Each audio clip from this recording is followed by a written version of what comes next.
Hello everyone, I am Priya and welcome back to management plus. आज की इस video lecture में हम दो यूनिट कवर करेंगे। एक यूनिट होगा साइंटिफिक मैनेजमेंट प्रिंसिपल और उसकी ऑब्जेक्टिव, दूसरा यूनिट होगा रैशनलाइजेशन, उसकी ऑब्जेक्टिव और मेरिट एंड डीमेरिट। तो इन दोनों यूनिट को कवर करेंगे इस वीडियो में, लेकिन सबसे पहले करेंगे टेलर साइंटिफिक मैनेजमेंट को। तो ये जो साइंटिफिक मैनेजमेंट के प्रिंसिपल्स थे वो FW टेलर ने दिए थे और जिनको कि हम फादर ऑफ साइंटिफिक मैनेजमेंट भी बोलते हैं। तो कुल मिलाकर के 5 प्रिंसिपल दिए गए थे FW टेलर के द्वारा, तो उनको हम यहाँ पे पढ़ेंगे। कुछ टेक्निक्स भी थी, बट हाँ, इस वीडियो में मैंने उसको इंक्लूड नहीं किया क्योंकि मैंने अपने चैनल पे साइंटिफिक मैनेजमेंट को बहुत डिटेल में पढ़ाया था पहले से। तो अगर आप उस वीडियो को देखना चाहते हैं तो आप आई बटन पे क्लिक कीजिएगा। क्लास 12th के प्लेलिस्ट में आपको मिल जाएगा। बहुत ही डिटेल में मैंने साइंटिफिक मैनेजमेंट को पढ़ाया था। उसके आगे कुछ भी समझने की जरूरत आपको नहीं पड़ेगी। अगर आप डिटेल में जाना चाहते हैं तो उस वीडियो को जरूर देखिएगा। चलो फिर शुरू करते हैं। देखो, सबसे पहला जो प्रिंसिपल था वो था science not rule of thumb. देखो, FW टेलर ने क्या सजेस्ट किया ना कि आप कोई भी काम करते हो, मैनेजमेंट ऑर्गेनाइजेशन में कोई भी काम किया जाता है तो उस काम को करने के पहले आप उस वर्क को अच्छे से साइंटिफिकली स्टडी करिए। साइंटिफिकली स्टडी करने का क्या मतलब कि आप उसकी मोशन स्टडी कीजिए, टाइम स्टडी कीजिए, मेथड स्टडी कीजिए, फैटीग स्टडी कीजिए। टाइम स्टडी का मतलब कि उस पर्टिकुलर काम को कितने दिन में खत्म किया जा सकता है, कितना टाइम लगेगा, एक स्टैंडर्ड टाइम क्या होगा, आप टाइम की स्टडी कीजिए। नेक्स्ट है मेथड की स्टडी कीजिए, कौन सा मेथड बेस्ट सुटेबल होगा। थर्ड हो गया फैटीग स्टडी, कितने देर वर्कर से लगातार काम करवाना है, कितने देर में वो थक जाएंगे, इसकी आप अच्छे से स्टडी कर लीजिए। हर चीज को आप पूरे तरीके से अच्छे से स्टडी कर लीजिए। ऐसा नहीं है कि काम को करने के दौरान स्टडी कीजिए या काम को करने के बाद स्टडी कीजिए। काम को करने से पहले ही आप उसकी साइंटिफिक स्टडी कर लीजिए और साथ ही साथ काउज एंड इफेक्ट को भी स्टडी कीजिए कि जो काम हम करने वाले हैं, जिस तरीके से करने वाले हैं, क्या उसका आफ्टर इफेक्ट होगा। ऐसा नहीं है कि काम को कर लिए उसके बाद सोच रहे ले ये तो फेल हो गया। पहले क्या होता था ना, मैनेजमेंट में लोग ऐसा करते थे। पहले लोग hit and trial method use करते थे। वर्क कर रहे हैं, अगर वो फेल हो गए, चलो भाई फेल हो गए, अब दूसरे मेथड को यूज करते हैं। इस तरीके से फिर दूसरे में फेल हो गए, फिर तीसरे मेथड को यूज करते हैं। मेथड दर मेथड यूज करते चले जाते थे और जो स्ट्राइक कर जाता था, जो मेथड यूजफुल हो जाता था, उसके थ्रू वो आगे कंटिन्यू कर जाते थे। तो इससे क्या होता था, ऑर्गेनाइजेशन का रिसोर्स बहुत ज्यादा वेस्ट होता रहता था। तो इसी वेस्ट को बचाने के लिए, काम को इफेक्टिव और इफिशिएंट वे में करने के लिए टेलर ने सजेस्ट किया कि भाई जो आप पहले जिस तरीके से काम कर रहे थे, सिर्फ मैनेजमेंट जो बोलता था उसके बाद को वर्कर सुन लेते थे, बस मैनेजमेंट के डिसीजन मेकिंग का ही बोलबाला चलता था, ऐसा नहीं है। बस एक ही चीज को स्टक करने के बजाय आप क्या करो कि आप साइंटिफिकली सोचो और चीजों को साइंटिफिकली करो। उससे क्या होगा कि आपके जो रिसोर्सेज हैं वो वेस्ट भी कम होंगे, साथ ही साथ आपका काम काफी इफिशिएंट वे में हो जाएगा। हर एक एक्टिविटी, चाहे आपको रॉ मटेरियल को कार्ट में लोड करना हो या फिर फाइनल गुड्स बनाना हो, किसी भी काम को करने से पहले उसको आप अच्छे से स्टडी कीजिए, साइंटिफिकली स्टडी कीजिए, ताकि आप वेस्टेज से बच सकें। और साथ ही साथ आप क्या करेंगे, काउज एंड इफेक्ट रिलेशनशिप की भी स्टडी करेंगे कि भाई हमने काम करना है, इस तरीके से करना है, तो क्या इसका आफ्टर इफेक्ट आने वाला है, क्या ये पॉजिटिव इफेक्ट देगा या नहीं देगा, है ना। The principal says that decision must be rest on scientific analysis rather than trial and error. Trial and error करके वेस्ट करने से बेहतर है कि आप डिसीजन लेने से पहले काफी साइंटिफिक स्टडी कर लो। Scientific analysis in sense what, आप अच्छे से टाइम स्टडी करो, मेथड स्टडी करो, फैटीग स्टडी करो, हर स्टडी अच्छे से कर लो। उसके बाद आप डिसीजन लो और उस डिसीजन को अच्छे से इंप्लीमेंट करो। यानी best way of doing a job must be selected and adopted. Next है आपका हार्मनी नॉट डिस्कॉर्ड। अब देखो, जो ऑर्गेनाइजेशन होता है ना, उसमें कुल मिलाकर के 2 ग्रुप होते हैं। एक होता है मैनेजमेंट का ग्रुप और एक होता है एम्प्लॉय या वर्कर का ग्रुप। तो ये दोनों को क्या लगता है ना, मैनेजमेंट को लगता है कि वर्कर हमारे बारे में नहीं सोचते, एम्प्लॉय को लगता है मैनेजमेंट हमारे बारे में नहीं सोचते, बस हमसे काम लेते रहते हैं। तो कहीं ना कहीं ये जो दोनों के अंदर जो मेंटालिटी है ना, इसके वजह से कॉन्फ्लिक्ट आ जाता है। तो टेलर ने कहा कि अगर इस तरीके का कॉन्फ्लिक्ट लेकर के चलोगे तो आपका काम स्मूथली नहीं हो पाएगा।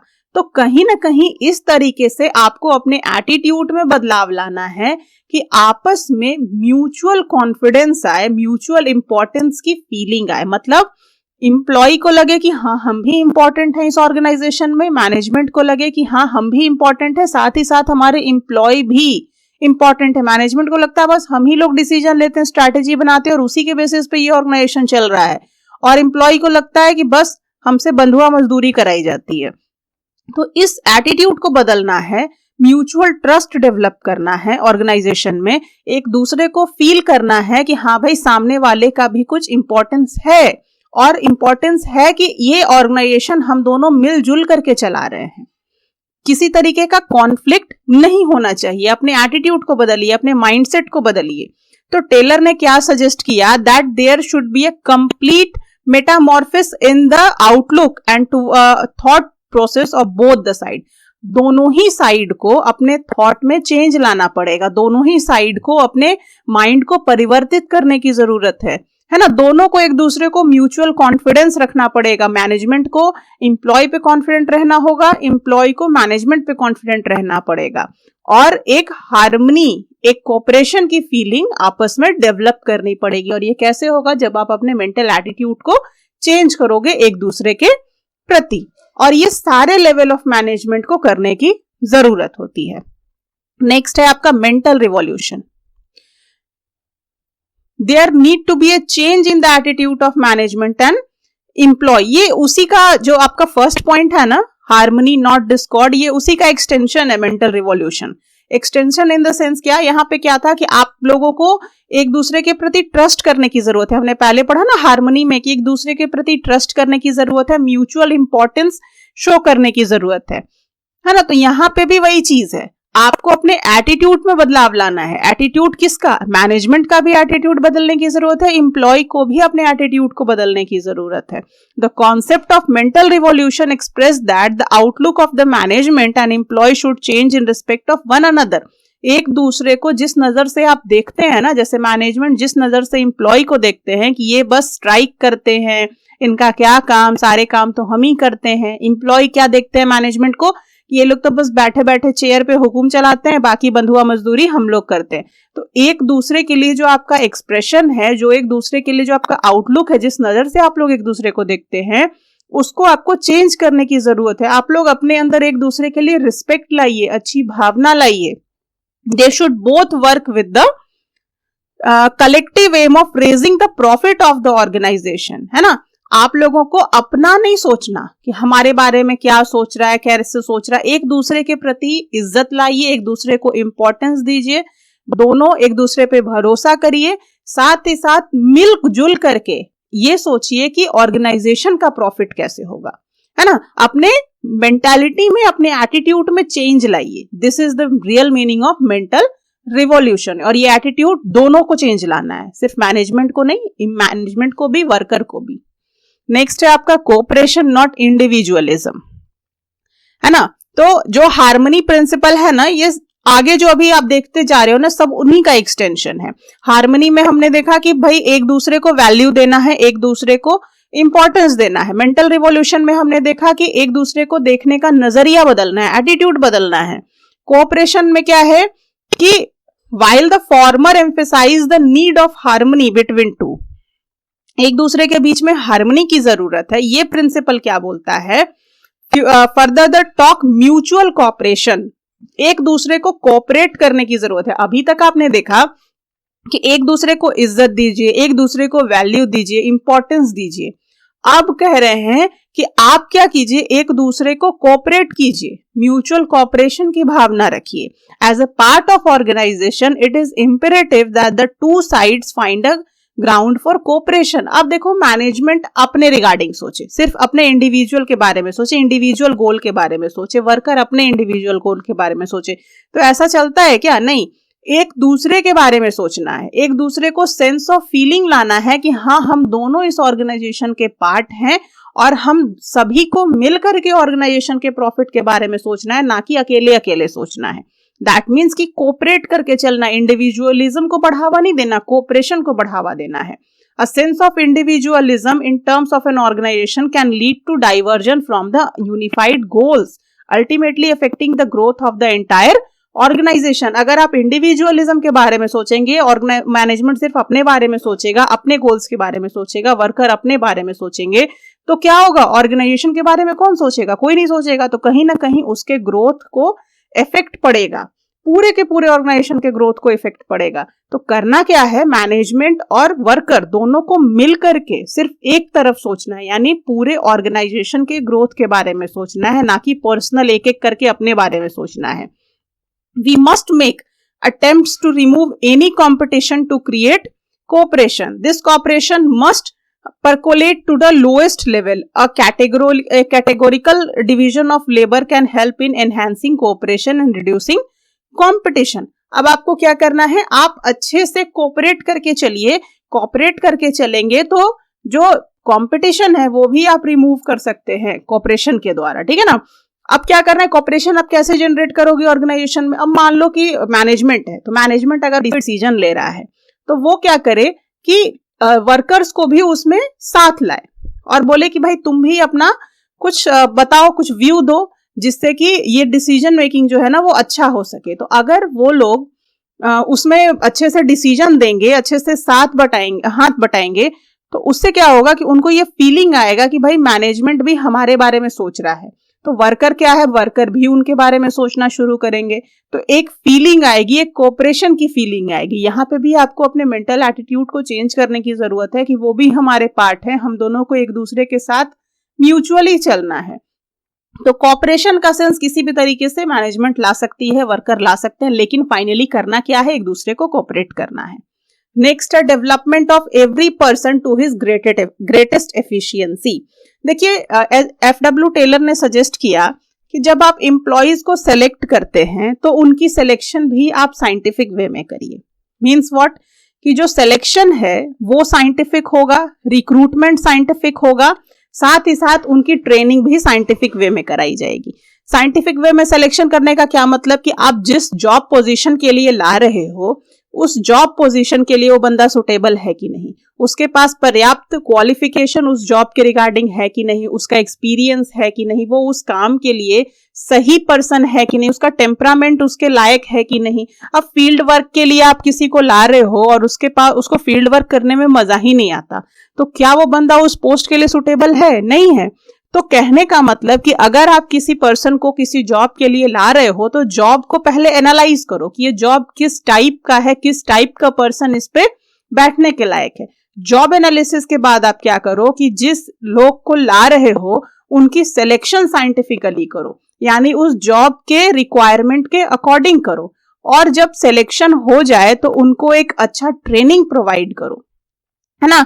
To ensure that you are training the right mind, step should be taken right from the moment of selection. Recruiting people based on scientific selection means कि आप सिलेक्शन भी साइंटिफिकली करो, रिक्रूटमेंट भी साइंटिफिकली करो, साथ ही साथ जिनको आप रिक्रूट करके ला रहे हो उनकी ट्रेनिंग भी अच्छे तरीके से करो, जिससे क्या होगा कि जो पर्सन जिनको आप सेलेक्ट करके ला रहे हो उनका जो एफिशिएंसी है वो हमेशा हाई रहेगा। Then means what? You are creating a better workforce to take your organisation to better height. आप जो आपकी नौकरी है आप उसके अनुसार लोगों को सेलेक्ट करके ला रहे हो और उसी के अकॉर्डिंग अच्छे तरीके से ट्रेनिंग प्रोवाइड कर रहे हो, तो बताओ क्या लोगों की एफिशिएंसी हाई नहीं होगी? और हाई होने के बाद आपकी ऑर्गेनाइजेशन का क्या होगा? काफी अच्छा प्रोडक्टिविटी हो जाएगी आपके ऑर्गेनाइजेशन की। तो इसलिए एफडब्ल्यू टेलर ने सजेस्ट किया कि हर एक पर्सन को उसके ग्रेटेस्ट एफिशिएंसी तक डेवलपमेंट करना। अब देखो नेक्स्ट, अब ऑब्जेक्टिव क्या है साइंटिफिक मैनेजमेंट की, जो हमने यहाँ पे समराइज्ड किया। First, to achieve higher production and acceleration in the rate of productivity by the use of standardised tool, equipment and method. Higher production करना है, रेट ऑफ प्रोडक्शन को एक्सेलरेट करना है। कैसे एक्सेलरेट होगा भाई? तो स्टैंडर्डाइज टूल को यूज करके, इक्विपमेंट को यूज करके और मेथड को यूज करके, यानी कि सारे के सारे साइंटिफिक स्टडी करके आप हायर प्रोडक्शन और high rate of productivity achieve कर सकते हो। इसलिए हम साइंटिफिक मैनेजमेंट को यूज करते हैं। ये ऑब्जेक्टिव है साइंटिफिक मैनेजमेंट का। दूसरा क्या है, betterment in the quality of the product. Product की क्वालिटी में बेटरमेंट आता है। कैसे आता है? Bye research, quality control and effective inspection. ज्यादा से ज्यादा रिसर्च करोगे, ज्यादा से ज्यादा क्वालिटी को कंट्रोल करोगे, साथ ही साथ अच्छे तरीके से इंस्पेक्शन करोगे। एफडब्ल्यू टेलर ने फंक्शनल फोरमैनशिप का कॉन्सेप्ट दिया था ना अपने टेक्निक में कि भाई प्लानिंग अलग लोग करेंगे और ऑपरेशन अलग अलग लोग करेंगे। तो आप ऑपरेशन को ऑपरेशन तक ही रख रहे हो, प्लानिंग को प्लानिंग तक रख रहे हो, तो सारे काम क्या होंगे? काफी बेटर तरीके से होंगे। नेक्स्ट है decrease in the cost of production by systematic planning. आप किसी भी काम को करने से पहले क्या कर रहे हो? साइंटिफिक स्टडी कर रहे हो, साइंटिफिक एनालिसिस कर रहे हो, सिस्टमेटिक वे में प्लान बना रहे हो। तो प्लान बनाने से क्या होता है कि आपका जो कॉस्ट ऑफ प्रोडक्शन है वो डिक्रीज कर जाता है। कैसे डिक्रीज कर जाता है? क्योंकि आपके रिसोर्सेज ज्यादा वेस्ट नहीं होते, रिसोर्सेज उतने ही यूटिलाइज होते हैं जितने की होने चाहिए, जिस वजह से आपका कॉस्ट ऑफ प्रोडक्शन डिक्रीज हो जाता है। तो क्या कहता है? Regulation and cost control technique. बहुत सारे सिस्टमेटिक प्लानिंग करते हो, आप चीजों को अच्छे से कंट्रोल करते हो, रेगुलेट करते हो। इन सारे टेक्निक को यूज करने के बाद जो कॉस्ट ऑफ प्रोडक्शन है वो अपने आप ही डिक्रीज हो जाता है। Avoidance of wastage in use of resources, time and method of operation. आप अच्छे से टाइम स्टडी करते हो, मेथड स्टडी करते हो, फटीग स्टडी करते हो। सारे स्टडी करने के बाद क्या हो जाता है कि आप अपने काम को साइंटिफिक वे में करते हो। तो साइंटिफिक वे में करोगे तो मैंने पहले ही कहा था कि जो रिसोर्सेज है वो कम वेस्ट होते हैं। Next, placement of right person on the right job through scientific selection and training. FW Taylor ने सजेस्ट किया था ना कि भाई अगर आप काम को सही तरीके से करना चाहते हो तो आपको क्या करना है? सही पर्सन को सही जॉब पे लगाना है। मींस साइंटिफिकली लोगों को सिलेक्ट भी करना है, साथ ही साथ साइंटिफिकली उनको ट्रेनिंग भी प्रोवाइड करना है ताकि वो अपने ग्रेटेस्ट एफिशिएंसी को यूज करके आपके ऑर्गेनाइजेशन के प्रोडक्टिविटी को इंक्रीज कर सके। Setting up a sound system of wage payment so as to attain maximum efficiency. आपको आपका जो वेज पेमेंट है यानी जो रेम्यूनरेशन का पेमेंट है वो आपको सही रखना है, साउंड रखना है, ना तो ज्यादा रखना है ना ही कम रखना है, ताकि कोई भी वर्कर आपके ऑर्गेनाइजेशन से डिससेटिस्फाइड ना हो, वर्क से ना खुश ना हो, ताकि वो जितने भी लोग हैं जो वर्कर है वो अपने मैक्सिमम एफिशिएंसी तक आपके यहाँ काम कर सके। खुश रहेंगे तो अपना पूरा मेहनत लगाएंगे ना। Ensuring a regular supply of goods to the consumer at reasonable price। अब आप सारे चीजों को साइंटिफिकली करोगे, रिसोर्सेज आपके कम वेस्ट होंगे, तो कॉस्ट ऑफ प्रोडक्शन तो अपने आप डिक्रीज होगा और साथ ही साथ जो काम है वो बहुत स्पीडली होता रहेगा विथ मेंटेनिंग द क्वालिटी। आप क्वालिटी को भी मेंटेन करके काम को भी स्पीडली कर रहे हो और साथ ही साथ एफोर्डेबल प्राइस पे कर रहे हो, तो रेगुलर बेसिस पे लोगों को गुड सप्लाई हो जाएगी, साथ ही साथ लोगों को जो गुड्स मिलेगा वो काफी रीजनेबल प्राइस पे मिलेगा। तो ये सारा का सारा ऑब्जेक्टिव होता है आपका साइंटिफिक मैनेजमेंट का। चलो अभी देख लेते हैं रेशनलाइजेशन को। What is rationalisation? तो देखो सबसे पहले इसको समझने के लिए एक एग्जाम्पल ले लो। तुम्हारा एग्जाम का पीरियड चल रहा है और एग्जाम के दौरान तुम एक टाइम टेबल बना लेते हो कि भाई इस तरीके से पढ़ना है, इतने बजे उठना है, इतने बजे खाना है, इतने घंटे ये चैप्टर पढ़ना है, इतने घंटे ये चैप्टर पढ़ना है। तुमने एक टाइम टेबल फिक्स कर दिया। अब उस टाइम टेबल के अनुसार तुमने 1-2 दिन पढ़ाई की। 2 दिन पढ़ाई करने के बाद दिख रहा है कि भाई कुछ खास मेरे अंदर प्रोग्रेस तो है नहीं, है ना। टाइम भी मेरा बहुत किल हो रहा है, बहुत ज्यादा मैं थक भी जा रहा हूं, लेकिन मेरे को कोई आउटकम नहीं मिल रहा है इससे। तो क्या तुम उसी टाइम टेबल के थ्रू चलते चले जाओगे फिर से पूरे एग्जाम तक, जो कि तुमको कुछ अच्छा खासा आउटकम भी नहीं दिख रहा है उससे? नहीं, तुम नहीं जाओगे।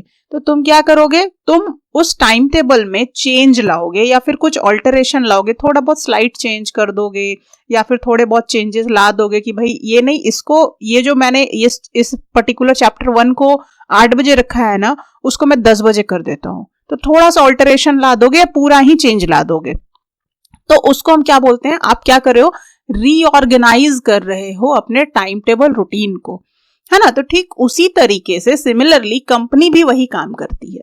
कंपनी को जब लगता है कि जो स्ट्रैटेजी, जो पॉलिसी वो अभी लेके चल रही है वो उसके रिसोर्सेज को वेस्ट कर रहा है, वो यूजफुल नहीं है, उससे उसकी ऑब्जेक्टिव्स अचीव नहीं हो रही है, तो उसको वो क्या कर देता है? रीऑर्गेनाइज कर देता है।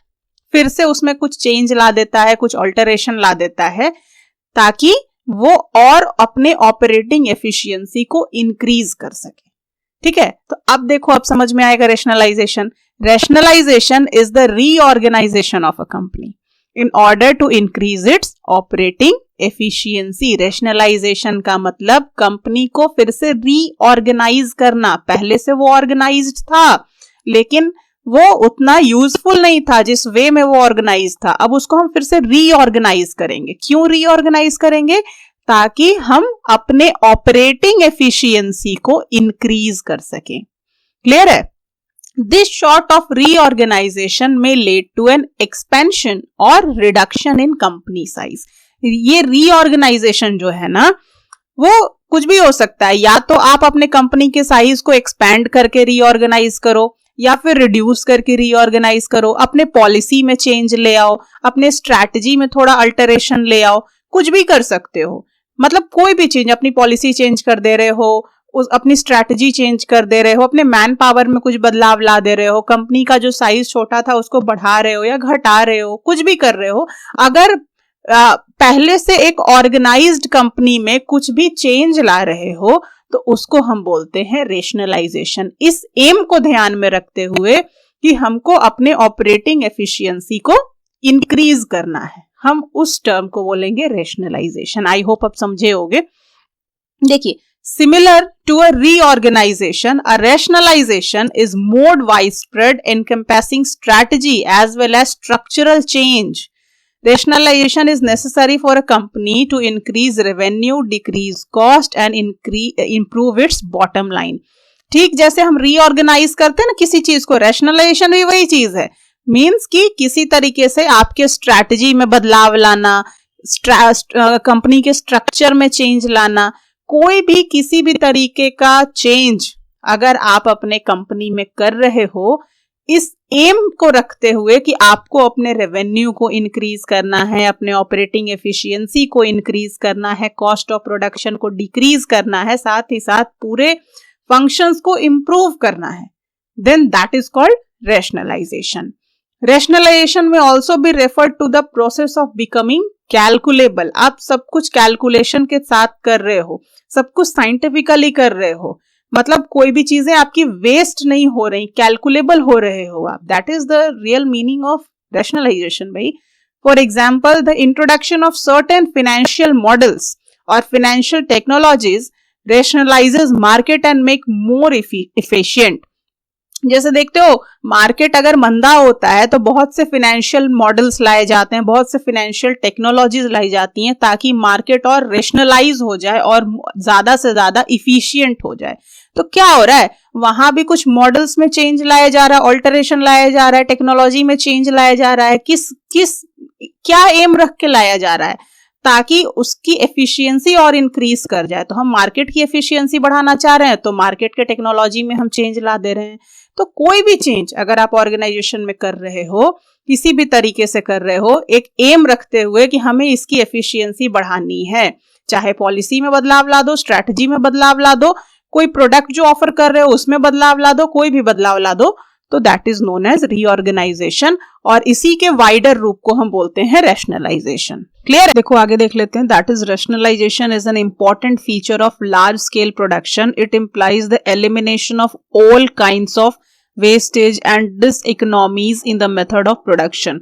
इसका क्या एम होता है रैशनलाइजेशन का? ताकि एलिमिनेट किया जा सके बहुत से जितने भी वेस्टेज होते हैं ऑर्गेनाइजेशन में, जो अनइकोनॉमिक एक्टिविटीज होती हैं प्रोडक्शन मेथड में, उनको एलिमिनेट करना। हम क्यों करते हैं रैशनलाइजेशन? ताकि हम इन सारे चीजों को एलिमिनेट कर सके, जितने भी अनवांटेड वेस्टेज हैं, जितने भी अनइकोनॉमिक एक्टिविटीज हैं ड्यूरिंग प्रोडक्शन, उन सबको एलिमिनेट कर सके। साथ ही साथ क्या अचीव करना होता है?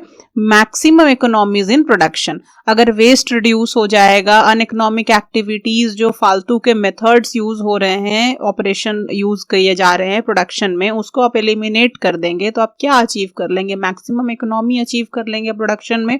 यानी कि लेस एफर्ट लगा करके, लेस रिसोर्सेज को लगा करके आप अच्छे क्वालिटी के प्रोडक्ट को प्रोड्यूस कर सकते हैं। प्रोफेसर फ्लोरेंस ने क्या कहा था रैशनलाइजेशन के रिगार्डिंग?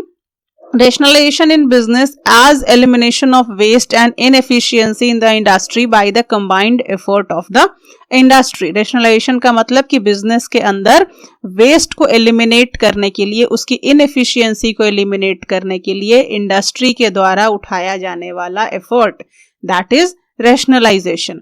अब इसके ऑब्जेक्टिव्स क्या क्या होते हैं? पहला होता है securing maximum labour efficiency with minimum effort. Labour की एफिशिएंसी को मैक्सिमम करना और साथ ही साथ उनके एफर्ट को मिनिमम लगाते हुए उनके एफिशिएंसी को मैक्सिमम करना. ये एक ऑब्जेक्टिव होता है रेशनलाइजेशन करने का. वेस्ट जो है उनको आप एलिमिनेट कर लो, जितने भी अनवांटेड वेस्ट हैं. कुछ वेस्ट तो होते ही हैं, वो कोई आप उसको नहीं हटा सकते, लेकिन हाँ जो अनवांटेड वेस्ट हैं आप उनको एलिमिनेट कर सकें और साथ ही साथ जो आपके रॉ मटेरियल हैं उनका प्रॉपर यूटिलाइजेशन किया जा सके. नेक्स्ट है अननेसेसरी जो मिडिल मैन होते हैं उनका एलिमिनेशन. अननेसेसरी मिडिल मैन अगर एलिमिनेट हो जाते हैं तो जो कस्टमर तक गुड पहुंचता है वो काफी अफोर्डेबल प्राइस पे पहुंचता है और साथ ही साथ आपके पास जो रॉ मटेरियल पहुंचता है वो भी अफोर्डेबल प्राइस पे आपको पहुंचता है, जिससे कि कॉस्ट ऑफ प्रोडक्शन रिड्यूस हो जाता है. जितने ज्यादा मिडिल मैन रिड्यूस होंगे ना, एलिमिनेट होंगे, आपके भी जो कॉस्ट ऑफ प्रोडक्शन होंगे वो कम होंगे एज एन ऑर्गेनाइजेशन और कस्टमर तक भी काफी चीपर प्राइस पे गुड्स पहुंच जाएगा. डिस्ट्रीब्यूशन ऑफ गुड्स के चैनल को सिंप्लीफाई करना, यानी जो गुड्स डिस्ट्रीब्यूट किया जाता है कस्टमर तक मैन्युफैक्चरर के थ्रू, उस चैनल को सिंपल बनाना, ज्यादा कॉम्प्लेक्स ना हो. नेक्स्ट है इकोनॉमिक स्टेबिलिटी को अचीव करना. इकोनॉमिक स्टेबिलिटी हो मार्केट में, अपने ऑर्गेनाइजेशन में, इसको अचीव करना. स्टैंडर्ड ऑफ लिविंग को प्रमोट करना. Provision of commodity as cheaper rates, means जितनी भी कमोडिटी या आपके पास आ रही है एज एन रॉ मटेरियल या फिर कस्टमर के पास पहुंच रही है एज द फाइनल गुड्स, वो चीपर प्राइस पे पहुंचे, ताकि आपके भी वर्क इकोनॉमिक हो और कस्टमर तक भी जो चीजें पहुंचे वो उनके बजट में हो. नेक्स्ट है distribution of profit between workers and employer by increasing the productivity of the industry. जो प्रॉफिट आ रही है, डिस्ट्रीब्यूशन का जो प्रॉफिट का जो डिस्ट्रीब्यूशन है वो वर्कर और एम्प्लॉयर दोनों के बीच में हो. क्यों, कैसे होगा ये डिस्ट्रीब्यूशन? अगर आपकी प्रोडक्टिविटी इंक्रीज कर जाएगी तो आपको मैक्सिमम नंबर ऑफ सेल होगा, ज्यादा सेल होगा तो आपके पास प्रॉफिट ज्यादा आएगी. ज्यादा प्रॉफिट आएगा तो आप अपने वर्कर को भी सेटिस्फाइड रख सकते हैं bye paying the maximum remuneration. Next advantages क्या है रेशनलाइजेशन का? तो फर्स्ट एडवांटेज है it bring more profit and reduce cost of production. जितना ज्यादा अच्छे से आप रीऑर्गेनाइज करोगे ऑर्गेनाइजेशन को तो वेस्ट एलिमिनेट होगा. वेस्ट एलिमिनेट होगा तो कॉस्ट ऑफ प्रोडक्शन रिड्यूस होगा. कॉस्ट ऑफ प्रोडक्शन रिड्यूस होगा तो आपका सेल्स इंक्रीज करेगा. सेल्स इंक्रीज करेगा तो आपका प्रॉफिट इंक्रीज करेगा. क्लियर है? तो आप प्रॉफिट इंक्रीज करने के लिए रैशनलाइजेशन काफी अच्छा होता है. साथ ही साथ कॉस्ट ऑफ प्रोडक्शन क्या हो जाता है? रिड्यूस हो जाता है रैशनलाइजेशन से. तो ये एक एडवांटेज हो गया. दूसरा हो गया it organise productive activity with great efficiency. जितनी भी आपकी एक्टिविटीज है ना, वो वेस्टफुल एक्टिविटीज को एलिमिनेट करना और प्रोडक्टिव एक्टिविटीज को ऑर्गेनाइज करना, ये एक एडवांटेज होता है. नेक्स्ट है it establishes coordination between consumption and production and achieve economic stability. ये क्या करता है? कोऑर्डिनेशन बनाता है कंजम्पशन और प्रोडक्शन का, यानी कस्टमर के बारे में भी सोचता है कि उनको भी चीपर प्राइस पे पहुंच सके. प्रोड्यूसर के बारे में भी सोचता है कि वो उनकी भी जो प्रोडक्शन की रेट है वो इंक्रीज हो जाए विथ चीपर प्राइस, मतलब रॉ मटेरियल भी उनको सस्ते में मिल जाए, उनका जो कॉस्ट ऑफ प्रोडक्शन है वो भी रिड्यूस हो जाए ताकि कस्टमर तक भी चीजें सस्ते में पहुंचे. तो एक कोऑर्डिनेशन बना देता है कंजम्पशन और प्रोडक्शन का, जिस वजह से क्या हो जाता है? मार्केट में इकोनॉमिक स्टेबिलिटी आ जाती है. This is due to the increase in the profit of the entrepreneurs and availability of goods at lower price to the consumers. Next है it eliminate cut throat competition by establishing cooperation between the producers. अब cut throat competition को यहाँ पे कम किया जा सकता है with the help of rationalisation, क्योंकि सारे प्रोड्यूसर्स के बीच में एक कोऑपरेशन की फीलिंग आ जाती है. भाई एकदम से ऐसा नहीं कर देना है कि आप अपने कॉस्ट को घटाए जा रहे हो कि आप ज्यादा से ज्यादा प्रॉफिट अचीव कर पाओ, ज्यादा से ज्यादा मार्केट को ग्रैब कर पाओ. एक टाइम ऐसा आएगा इस कंपटीशन के दौर में कि आप सारे अपने लॉस करते चले जाओगे. तो ऐसा नहीं करना है. आपको अच्छे से साइंटिफिकली अपने चीजों को करना है, मींस क्या करना है, आपको सारे गलत चीजों को एलिमिनेट करना है और ये एम लेके चलना है कि हम अपनी बढ़ोतरी करें, ना कि दूसरों से compete करें। ठीक है, तो ये कट थ्रोट कंपटीशन को एलिमिनेट करता है। नेक्स्ट क्या है, it assigns importance to industrial research and experiments. It provide higher and attractive wages to the labourers by increasing their efficiency. अब देखो ये किसको बढ़ावा देता है, रिसर्च एंड एक्सपेरिमेंट को बढ़ावा देता है। कैसे बढ़ावा देता है, आप किसी चीज को नए तरीके से करने के लिए क्या करोगे, इनोवेशन लाने के लिए आपको जरूरी है रिसर्च एंड एक्सपेरिमेंट करना। एक्सपेरिमेंट करोगे, रिसर्च करोगे, तभी नई चीजों को आप ढूंढ पाओगे। अगर नई चीजों को ढूंढ पाओगे, चीजों को चीप वे में कर पाओगे, तो क्या होगा कि आप अगर चीप वे में करोगे तो कॉस्ट ऑफ प्रोडक्शन रिड्यूस होगा, कॉस्ट ऑफ प्रोडक्शन रिड्यूस होगा तो सेल्स ज्यादा होगी, सेल्स ज्यादा होगा प्रॉफिट ज्यादा होगा। तो प्रॉफिट अगर आपके पास ज्यादा होगा तो आप अपने लेबर्स को जो वेजेस देते हो वो अट्रैक्टिव दे पाओगे, जिस वजह से वो सेटिस्फाइड होंगे। वो सेटिस्फाइड होंगे तो उनकी एफिशिएंसी इंक्रीज हो जाएगी। नेक्स्ट देखिए, it help in the provision of superior quality good at lower price to the consumer. अब क्योंकि भाई कॉस्ट ऑफ प्रोडक्शन आपका लो है तो आप सस्ते में सामान बेचोगे, सस्ते में सामान बेचोगे तो कस्टमर को लो प्राइस पे सामान मिल जाएगा। और अगर अच्छी अच्छी चीजें, अच्छे क्वालिटी की चीजें लो प्राइस पे मिलेगी तो कस्टमर का जो स्टैंडर्ड ऑफ लिविंग है वो इंक्रीज कर जाएगा। और जब सब कुछ सही से चल रहा है, कस्टमर खुश, प्रोडक्शन कम रेट में हो रहा है, तो ऑब्वियस सी बात है नेशनल इनकम भी इंक्रीज होगा। It reconciles the interest of the consumer and producers. Customer के इंटरेस्ट के रिगार्डिंग भी सोचता है, साथ ही साथ प्रोड्यूसर के इंटरेस्ट के रिगार्डिंग भी सोचता है। ऐसा नहीं है कि सिर्फ प्रोड्यूसर के रिगार्डिंग ही सोच रहा है, कंज्यूमर के रिगार्डिंग नहीं सोच रहा। It increases the competitive strength of the industry specially against foreign companies. ये कॉम्पिटिटिव स्ट्रेंथ देता है हमारी इंडस्ट्रीज को, ग्लोबल डोमेस्टिक इंडस्ट्रीज को, ताकि वो क्या कर सके, फॉरेन कंपनीज यानी ग्लोबल कंपनीज से कम्पीट कर सके। उनके पास ये स्ट्रेंथ हो कि वो उन लोगों को compete कर सके। नेक्स्ट डिसएडवांटेजेस देख लीजिए। डिसएडवांटेजेस में फर्स्ट आपका है unemployment. Rationalisation in business lead to the introduction of machinery. Obvious सी बात है कि वो प्रोडक्शन को चीप करना चाह रहे हैं, प्रोडक्शन रेट को रिड्यूस करना चाह रहे हैं, ताकि वो कम रेट में मिनिमम एफर्ट लगा करके मैक्सिमम आउटपुट गेन कर सकें। तो मैक्सिमम आउटपुट गेन तब होगा जब एक टाइम में, कम एफर्ट कब लगेगा, जब एक टाइम में ज्यादा से ज्यादा चीजें मैन्युफैक्चर हो पाएंगी। तो वो क्या कैसे पॉसिबल है, एक इंसान से पॉसिबल है, दो हाथों से पॉसिबल है, नहीं। तो ज्यादातर इंट्रोडक्शन ऑफ मशीनरी होगा, यानी टेक्नोलॉजी ज्यादा यूज की जाएंगी। So the generally the labourers oppose the adoption of rationalisation as they consider that it leads to unemployment of labour. कहीं ना कहीं रेशनलाइजेशन की वजह से लेबरर का अनएम्प्लॉयमेंट होगा, लेकिन मेरे हिसाब से ज्यादातर लेबर्स का अनएम्प्लॉयमेंट नहीं होगा, अनस्किल्ड लेबर का अनएम्प्लॉयमेंट होगा। क्योंकि भाई मशीन को चलाने के लिए भी तो कोई लेबर होना चाहिए ना, लेकिन उतना एम्प्लॉयमेंट नहीं होगा जितना पहले मशीन्स नहीं हुआ करते थे तब लेबर का एम्प्लॉयमेंट हुआ करता था, है ना। तब अनस्किल्ड लेबर भी बहुत ज्यादा होते थे, अब लेबर भी स्किल्ड क्वालिटी के चाहिए होते हैं।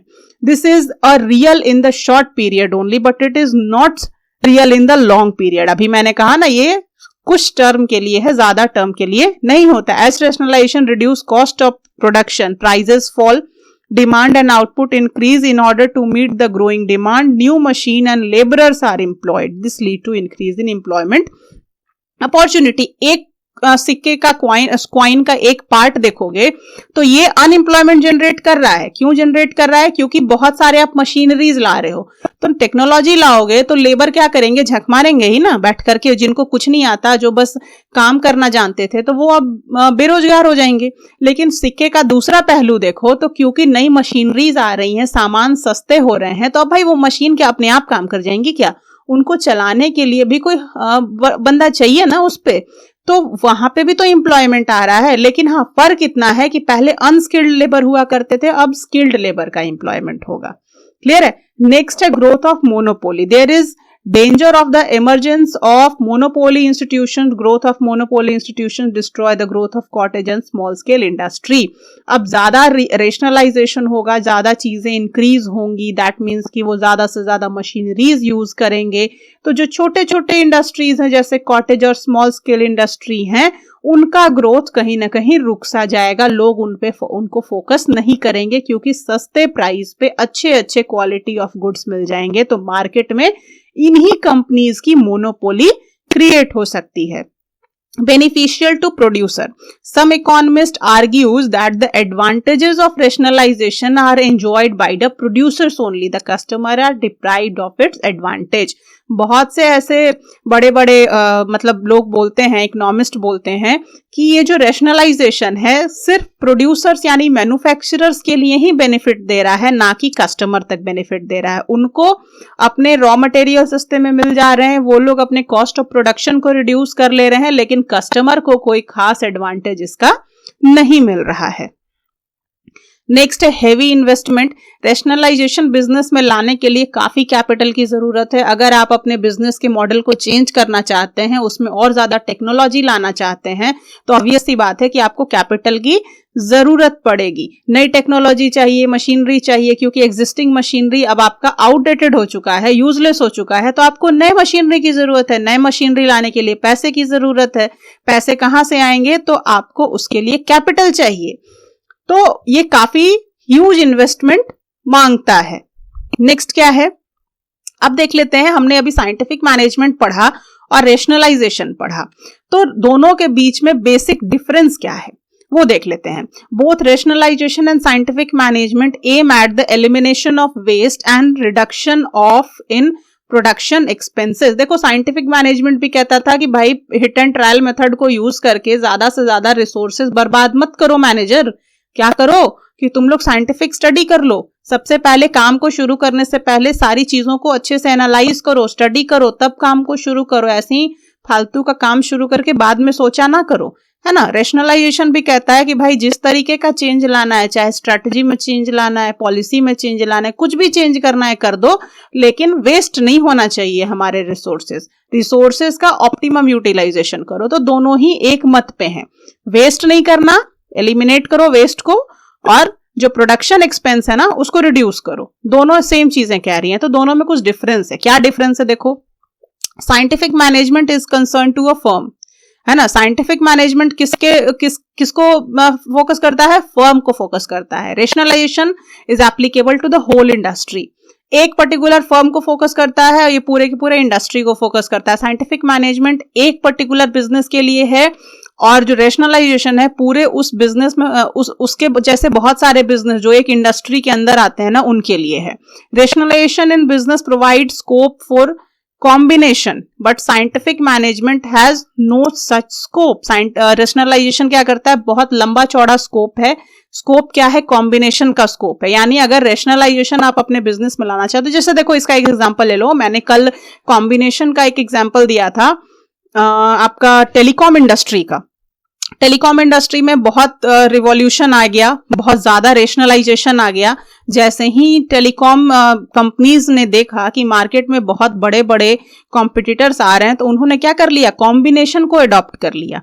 कॉम्बिनेशन आने की वजह से क्या हो गया? चेंज आ गया, पूरा का पूरा इंडस्ट्री में ही चेंज आ गया। दैट मीन्स कि रैशनलाइजेशन का प्रोसेस आ गया।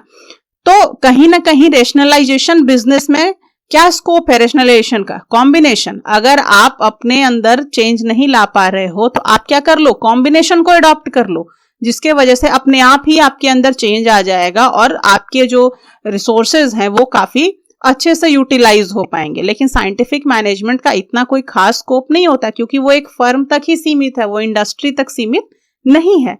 नेक्स्ट क्या है? The benefit secured from scientific management are enjoyed by the employees of the firm only. एक ही फर्म के एम्प्लॉयज इसके एडवांटेजेस को एंजॉय कर सकते हैं, साइंटिफिक मैनेजमेंट को। As against the benefit of rationalisation are enjoyed by the labourer and employer of the firm. Rationalisation को सभी लोग एंजॉय करते हैं, चाहे उसके वर्कर हो, उसके एम्प्लॉय हो, साथ ही साथ हमारे कस्टमर्स भी एंजॉय करते हैं। अब जैसे देखो, कॉम्बिनेशन हो गया, ये आपका जो टेलीकॉम इंडस्ट्री है उसके अंदर रैशनलाइजेशन आ गया, तो क्या हो गया? पहले जो एयरटेल का पैक होता था, आप पूरे महीने जितने में डेटा यूज करते थे, अब क्या है? पूरे एक एक दिन एक जीबी 1.5 जीबी आप यूज कर ले रहे हो 200-250 रुपए में। पहले 200-250 में 1 जीबी 1 महीने तक यूज करते थे। तो इंजॉय कौन कर रहा है? कस्टमर ही यूज कर रहा है ना सारे चीजों को। तो रेशनलाइजेशन की वजह से सिर्फ फर्म को फायदा नहीं होता, कस्टमर से लेकर के नेशनल सबको फायदा होता है, लेकिन साइंटिफिक मैनेजमेंट का फायदा जो होता है वो फर्म तक सिमट करके रह जाता है। Rationalisation can be successfully implemented with the cooperation and interference of the government, है ना। Closure of sick and uneconomic unit of provision of unemployment relief to the labourers and other scheme can be implemented only with the cooperation of the government. अब देखो rationalisation आप कैसे ला सकते हो? Cooperation के through ला सकते हो। मैनेजमेंट का भी कोऑपरेशन हो और गवर्नमेंट का भी कोऑपरेशन हो। जैसे अगर आपने टेलीकॉम इंडस्ट्री ने सोचा कि हम कंबाइंड हो जाएं, बैंक ने सोचा कि हम कंबाइंड हो जाएं जिससे कि हमारा फायदा हो जाए, तो ये किसके मदद से हुआ? गवर्नमेंट के भी कोऑपरेशन से हुआ। आप रेशनलाइजेशन अपने आप इतना बड़ा बदलाव नहीं ला सकते अपने अंदर, अपने इंडस्ट्री के अंदर। इसके लिए गवर्नमेंट का भी कोऑपरेशन जरूरी है, मैनेजमेंट का भी कोऑपरेशन जरूरी है। देखते हो बहुत सारे जो सिक इंडस्ट्री हैं या फिर जो अनइकोनॉमिक यूनिट हैं उनको गवर्नमेंट अपने आप बंद कर देती है कि भाई अब ये फायदा देने वाला नहीं है, इस पे फालतू का खर्चा हो रहा है, वेस्ट हो रहा है हमारा कैपिटल, हम इसको क्लोज कर देते हैं। तो क्या कर देता है वो लोग, जो चीज ऑर्गेनाइज था उसको फिर से रीऑर्गेनाइज कर देता है, यानी रेशनलाइजेशन ला देता है। जो अनइकोनॉमिक चीजें हैं, जो वेस्टफुल चीजें हैं, उनको क्लोज कर देना, उनको एक्सपेंड ना करके उनको कम कर देना। तो ये कहीं ना कहीं दोनों का कोऑपरेशन है, गवर्नमेंट का भी कोऑपरेशन है, मैनेजमेंट का भी कोऑपरेशन। रेशनलाइजेशन कोऑपरेशन से चलता है, लेकिन साइंटिफिक मैनेजमेंट जो है ना वो इसमें गवर्नमेंट की कोई असिस्टेंस की जरूरत नहीं होती है, ये फर्म अपने आप ही कर लेता है, इसमें गवर्नमेंट का कोई रोल नहीं होता। So that's all about this video. अगर वीडियो पसंद आया हो तो प्लीज लाइक और सब्सक्राइब कीजिएगा और साथ ही साथ शेयर भी कीजिएगा। बहुत मेहनत लग रही है, बट हाँ मैं आप सबके एग्जाम के लिए काफी फोकस थी कि नहीं, आपके एग्जाम के पहले सब कुछ क्लियर कर देना है। सो मिलते हैं नेक्स्ट वीडियो में, तब तक के लिए स्टे ट्यून्ड, बाय बाय।